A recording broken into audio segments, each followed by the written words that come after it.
What comes to your mind with the word thrill? Another question I could ask you is, what does it take to thrill you? And finally, I ask, what happens after the thrill of a thrilling experience is gone? Too often we search for something else that will thrill us, and if we continue to follow this search, it can lead us on paths that can eventually prove to be everything but thrilling. Yet too often we are prone to believe that a larger house, a different job, a higher corporate or political position, another educational degree, a larger bank account, a perfect marriage, travel to exotic places, another sexual encounter, retirement, and other fantasies will prove to be the thrill of a lifetime. Dr. Archibald D. Hart, a friend and colleague, has written a great book titled Thrilled to Death, in which he writes about pleasure and provides truths which can also apply to thrill. Since this is true, I quote the following from his book. The pursuit of pleasure underlies almost everything we try to achieve in life. But he continues, when we seek pleasure primarily through extreme, overstimulating thrills, we hijack our brain's pleasure system and rob ourselves of the ability to experience pleasure from simple things. In fact, Dr. Hart asserts, we have taken the pursuit of pleasure too far, and in doing so, we have lost the ability to experience the very pleasure we are pursuing.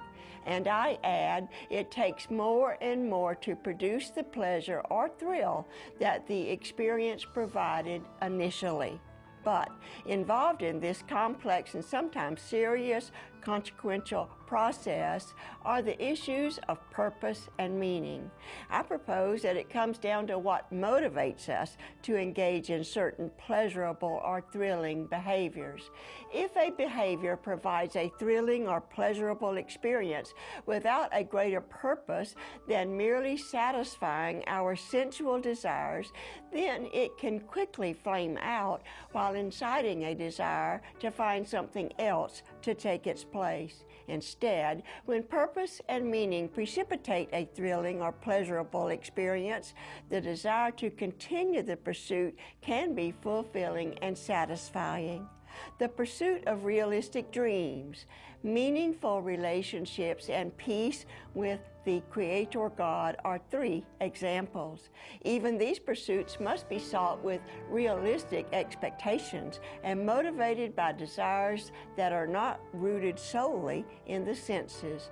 Personally, I have found the highest and most thrilling experiences in my life have come through knowing and following Jesus Christ. I challenge you to give it a try.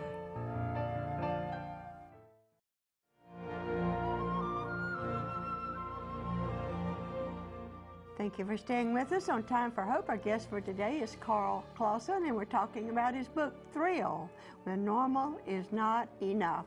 And Karl, is it true that normal can fail to be enough?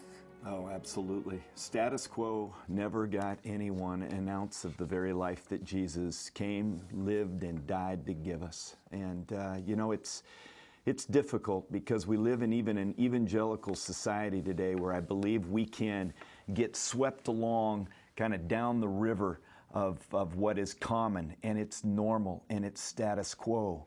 And we need an awakening in our nation desperately. A stirring. A stirring, and it has to happen. And a deliverance from boredom. You bring that out in your book. I was talking with one of my staff members yesterday about your book and what we were going to be doing, and I had a granddaughter, teenage granddaughter, close by, and she was listening, and my staff member brought out the fact that our teenagers are bored to death in church these days, many of them, not all of them. Some churches are doing a great job. And so we talked about them being bored and what's the church to do when their teenagers are bored, you know. And I turned around and asked her, was it true that church can be very boring for them? And she said, absolutely. Just like that, she said, absolutely. Yeah, and for one primary reason, everything in life revolves and flows from vision. And Again, whether you're loud, soft-spoken, whatever your personality type, Proverbs is spot on. Where there is no revelation from God, the Hebrew there is vivid. Opportunity slips. Often we translate it, where there's no vision, people perish. But really, the text is better described where there's no revelation from God, where you're not hearing from God. Opportunity slips through our hands. And what we need is, as I describe in the book, a big, holy, audacious vision of the God of the Scriptures. And I think what your granddaughter and what many other young people around the nation look at is they see people that are on a treadmill of religious performance. And so maybe we began in utter desperation for God, and our joy was strong there. But then what happened is we've been bewitched, and some may say, what do you mean bewitched? Well, according to Galatians 3:3, Paul said, who has bewitched you? That you began in the Spirit, why are you now trying to work out in the flesh? In other words, if he was talking to me, Karl, you found me on your knees. Why are you now trying to walk it out in your own power? And let me describe it this way. That'll wear you out. I tried it, Karl. I tried it I've that done way. it plenty. Yes. Doctor, I've done it plenty. It'll fry you. You'll make your hair turn red. Sorry, little one there. But here's the reality. In Jesus' words, he said these, and it's so simple. But he said, I'm the vine, you're the branch. I love it. You abide in me, you'll bear fruit. And then he says this, it is to my Father's glory that you bear much fruit, showing yourself to be one of my kids. Now, here's what's sweet about that. A couple of things. One, God is pumped up when his children produce fruit. He wants his children living an extraordinary life. But here's the kicker. We get saved, we get transformed, born again. And then we think, well, I better get busy being Christian. Well, here's the problem. We can't get busy being Christian, because in that same passage, Jesus said, apart from me, you can do nothing. Big goose egg, nothing. In other words, Jesus said, instead of being a branch that's focused on performing and producing fruit, you be a branch that's focused on proximity to me. See, we have a church that thinks it's our job to produce fruit. It's not our job to produce fruit. No. It's our job to hang out with Jesus. And be. And be in him. Be. We can't practice nor learn to be.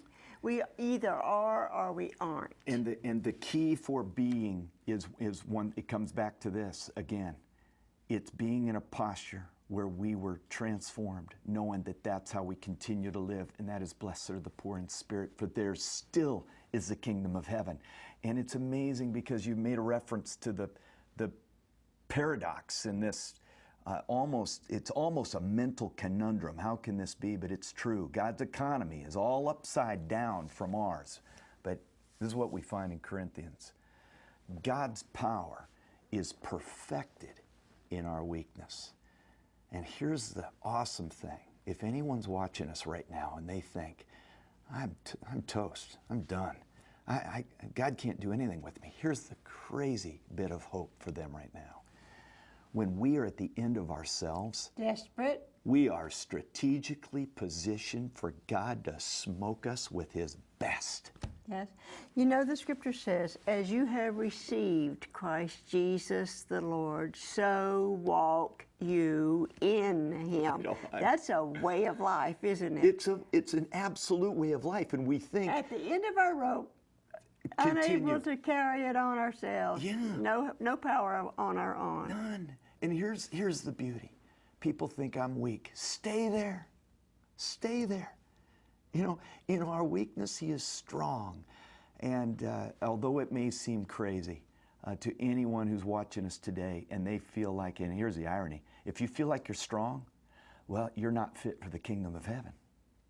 If you feel like you're weak and you need him, wow, you're strategically positioned for God's best. And that's what is thrilling, is when we remain in that posture, stay on that path that I mentioned early on to start with, stay on that path with God, and there's where our thrill comes from. That's what makes the adrenaline flow. It does. Isn't it? It and does. You have to be there. It's hard to describe it to someone else until they're in. You know, it's like they're outside looking in. Once they're in, they understand what we're talking about. That's why God says, taste and see. You actually bring out in your book, it has to be a true experience with Jesus Christ that brings all of this about, Karl. Anything short.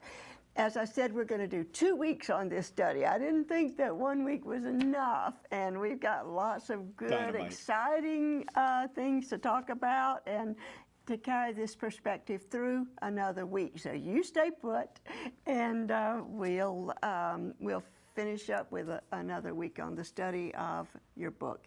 And I certainly encourage you viewers to get a copy of Karl's book. You might want to wait until we finish, but I think you would like also to go ahead and get a copy of it. And while I'm at it, I want to share something from one of our viewers before we close the show. And she writes, "Dear Dr. Freda, please pray that I would have more of God's power and that I would be able to overcome problems in sharing the gospel." That's what we're talking about, more of God's power. Please pray for my country, Pakistan. We need the love of God and prayer, and we will be very happy to do that. That's part of our ministry. The ministry of Time for Hope thrills me. I get so excited about doing the shows, and when watching them myself, the ministry of Time for Hope is thrilling because we hear so often how much it means to our viewers. They relate how much they appreciate our guests and the total ministry of informing, giving directions for positive life changes, and some share specifically how it has provided them with hope during difficult seasons they have experienced or are presently passing through. I really encourage you to get a copy of our guest book, Thrill When Normal Is Not Enough. I have especially enjoyed it and have gained a new perspective of being in a personal relationship with Jesus Christ. And it would thrill all of us here at Time for Hope to hear from you and learn that you too have found an exciting new or renewed relationship with God's Son. It would also thrill us to have you join us in our mission of providing hope to hurting people. Our prayer requests reveal all kinds of pain and even despair. Again, I ask that you team up with us in this ministry by helping us financially.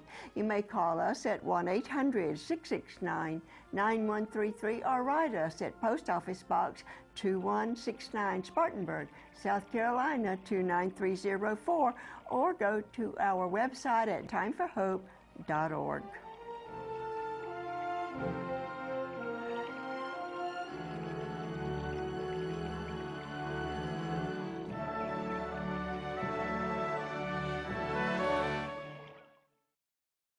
We hope that today's Time for Hope program has been helpful and inspirational to you and your family.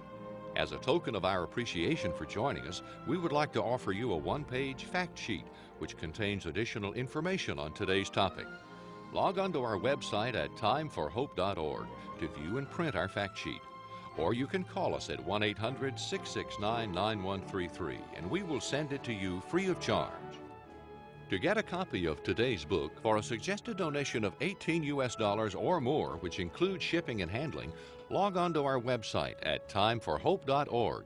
You may also call us at 1-800-669-9133, or you can write us at P.O. Box 2169, Spartanburg, South Carolina 29304, or P.O. Box 58, Toronto, Ontario M5A 1N1.